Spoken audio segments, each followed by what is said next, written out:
ওটাই তো ভালো লাগলো, সেটা হচ্ছে একটা ফ্লেভার আছে, কিরকম একটা অদ্ভুত হয়। হিন্দি গান যদি এখানে হিন্দি লোকেরা করতো, সব করতো, মিউজিক তার হতো, সব কিছুই ওদের হতো, লিরিকও তাদের হতো, তাহলে আমি একাত্ম হতাম না। এই হচ্ছে মুশকিলটা। এটা আমাদেরই করা, হিন্দি গানই করা, লিরিকটাও হিন্দি, কিন্তু আমার মনে হলো এটা আমাদের গান, এটা ভালো লাগলো, বানিয়েছি আমরা, সেটা আমার কাছে সবচেয়ে ইন্টারেস্টিং লেগেছে। আমি যে বললাম এরপরে কিন্তু সিনেমাটা করতে হবে।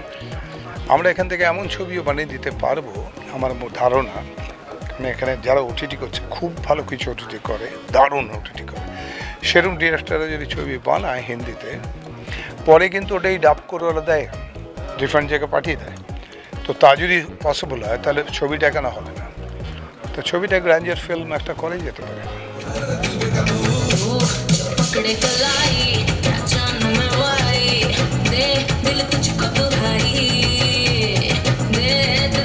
হ্যাঁ, সিনেমা তো লাগবেই, সিনেমা ছাড়া পৃথিবী চলবে না।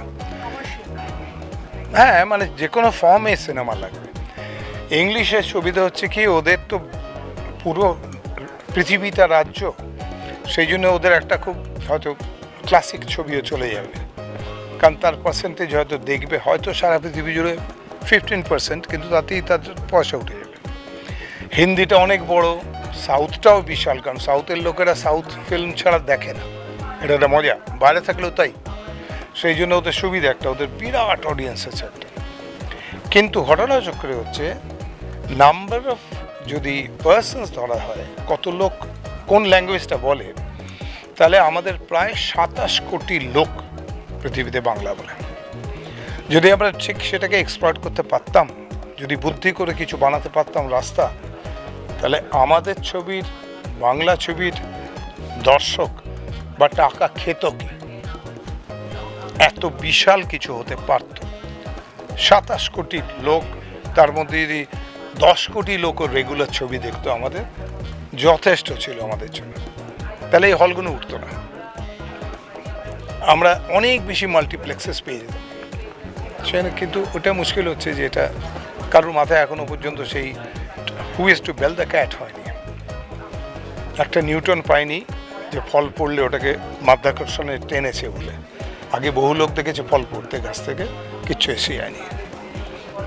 এরকম আর কি, একজনকে চাই, একটা সুভাষ চাই দেশ স্বাধীন করার জন্য।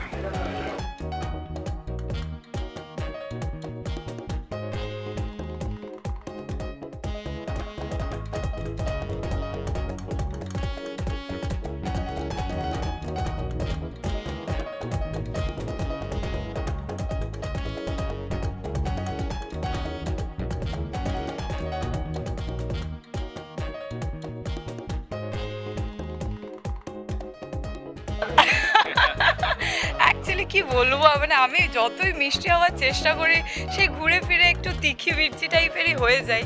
তো সেটাই হয়তো ফিরনিমালাইয়ের গানটা হয়তো ফিরনিমালাই সুইট, বাট ইটস মানে নট সো সুইট, একটু তো বুঝতে পারছো স্পাইসি অ্যান্ড চিলি ব্যাপারটা আছে, জোকস আ পার্ট। তো ফার্স্ট অফ অল অনেক দিনের পরিশ্রম, অনেক দিনের ওয়েটিং, অনেক দিনের খাটনি, আজকে সেটা আমাদের রিলিজ হলো finally. So I am super super super excited. দর্শকরা তোমরা সবাই কি বলবে, তোমাদের কেমন লাগলো, তোমাদের কি রিভিউ, সেটা আমার কাছে, আমার ফুল টিমের কাছে খুব ইম্পর্টেন্ট, বিকজ প্রত্যেকটা কাজের পেছনে অনেকগুলো মানুষের অবদান থাকে। আমাদের এই Toss music media production, it's our own production, from অভিনেত্রী টু ম্যানেজার প্রোডাকশনে আমরা শুরু করলাম। The first song was the Tanbasiya and this is the second ফিরনিমালাই।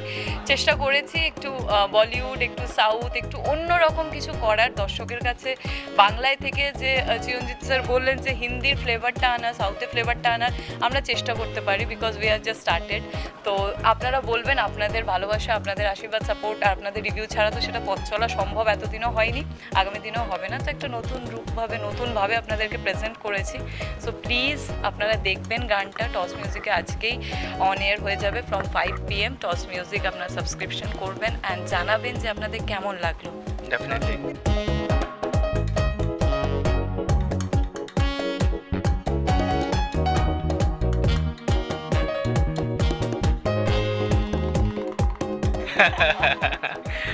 First time we are sharing the screen. হ্যাঁ, ফার্স্ট টাইম। আমি খুব নার্ভাস ছিলাম, কেননা she is a very good dancer, I am not a good dancer. But I have to say, মানে it's not like that কি ও আমার খুব কাছের বলে আমি বলছি।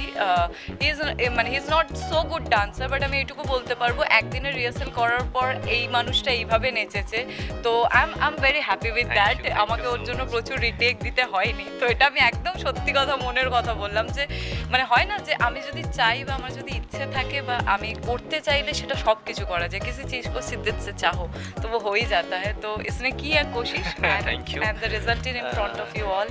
থ্যাংক ইউ ইন্দ্রাক্ষী ম্যাম কে আমার সঙ্গে কাজ করার জন্য উনি হ্যাঁ বলেছিলেন ফার্স্ট অফ অল, সেই জন্য আমি খুব নার্ভাস ছিলাম। তো ফার্স্ট থেকে লাস্ট আমি প্রথম থেকে এটাই ছিলাম যে ফার্স্ট টাইম স্ক্রিন শেয়ার করছি ইন্দ্রাক্ষী ম্যামের সাথে, তো সেই জায়গা থেকে কীরকম কী করবো না করবো তো একটু এক্সাইটেড ছিলাম। দেন ফাইনালি করতে পেরেছি, আপনাদের ভালো লেগেছে, এটা আমার কাছে খুব বড় একটা ব্যাপার। আপনাদের কেমন লেগেছে এটা আমাকে একটু বলুন। Oh my god. ডেফিনেটলি আমার যে অনেক সিনিয়র অ্যাক্ট্রেস, সো না সেরকম কোনো টেনশন এখনও পাইনি। অনেক কিছু শিখতে পারি, অনেক কিছু শিখতে পেরেছি, অ্যান্ড সকল সময় গাইড করে যে এটাকে এইভাবে করা। করি না বাট হয়, ইটস ইউ নো আর এখানে পিপল tantrums শুটিং করে অনেক কোনো- সময় অনেক নিজের প্রোডাকশন ট্যান্ট্রামস দেখে ওইটাই লস্ট বলতে আমারই হবে, যাচ্ছিলাম। বিশ্বাস করো ট্যান্ট্রামস দেখেও আমি কিছু করতে পারিনি।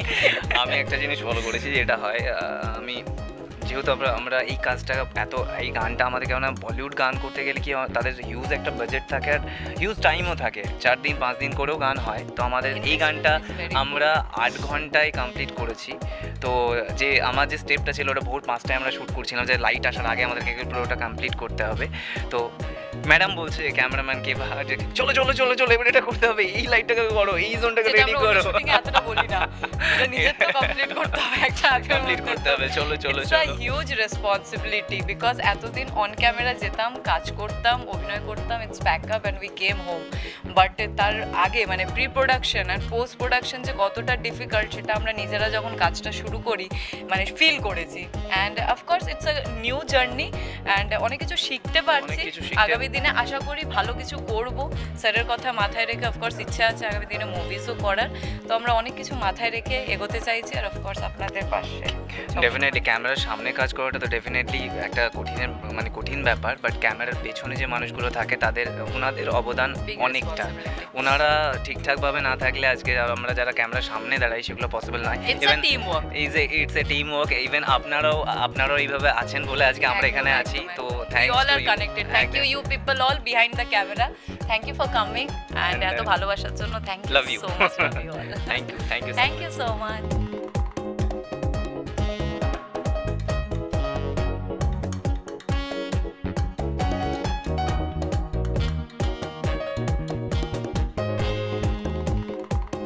আজকে উই আর ভেরি এক্সাইটেড। আজকে একটা খুব ইম্পর্টেন্ট দিন আমাদের জন্য, কারণ আমরা প্রচুর কাজ করেছি লাস্ট 20 বছরে, 300-350 ওপর গান করেছি। বাট এই প্রথম আমাদের একটা হিন্দি আইটেম সং বেরোলো। আমরা আমাদের রোম্যান্টিক জনরা থেকে বেরিয়ে প্রথম একটা আইটেম সঙের জনরায় ঢুকলাম এবং আমাদের অত্যন্ত ঘনিষ্ঠ ছোটো ভাই ইয়াশ এবং ইন্দ্রাক্ষী গানটার প্রোটাগনিস্ট গানটা শ্যুট করেছে খুব বড়োভাবে, খুব বড় একটা সিনেমার গানের মতো। ইউটিউবে এটা এক্ষুনি লঞ্চ হয়েছে। আই এম শিওর আপনাদের সবার ভালো লাগবে। We are very excited. ফিরনি মেলায় বেসিক্যালি একটা আইটেম সং এবং খুব এনার্জেটিক রিদমিক সং আপনারা দেখলেন। অ্যান্ড যেটা শিলাদিত্য বললো বা সেম আমারও ওই একই কথা। And it's a very beautiful song and খুব ভালো কাজ করেছে ইয়াশ এবং ইন্দ্রাশ্রী। আজকে গানটা খুব বড়োভাবে বেরোলো এবং লেটসি দর্শকদের কেমন লাগে। Thank you very much. Thank you. Be with the time actually. আমরা চেয়েছিলাম যে কলকাতা থেকে বসে এখন এই সাউথ ইন্ডিয়া তামিল তেলেগু যে ধরনের গান হচ্ছে সেরকম ধরনের গান চট করে তো বাংলা ছবিতে করার স্কোপ থাকে না। So we thought why not we do independent song, যেটাতে একটা ওই ধরনের কাজ করার স্কোপ আমরা নিজেদের মতো করে করতে পারি। শিলাদিত্য সোম ইস এ ন্যাশনালি, বলতে গেলে আমরা ন্যাশনালি এখন আমরা কাজ করছি। তো এতদিন ধরে একটা আমরা রিজিওনালি কাজ করছিলাম। So now we are proceed for nationally এবং এটা আমাদের প্রথম হিন্দি কাজ হলো।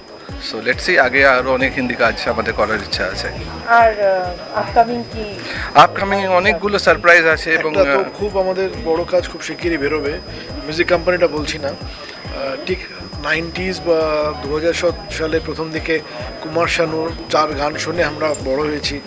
যার অনেক গান আমরা সুর করেছি, প্রচুর গান শানুদার আমরা করেছি।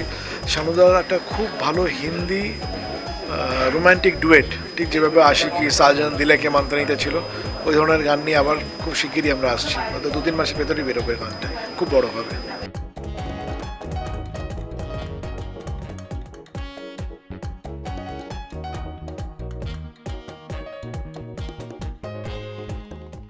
টলিউড ফোকাস কলকাতা চ্যানেলটি আপনাদের ভালো লেগে থাকলে লাইক করুন, সাবস্ক্রাইব করুন এবং আপনাদের পছন্দের ভিডিওটি অবশ্যই শেয়ার করুন।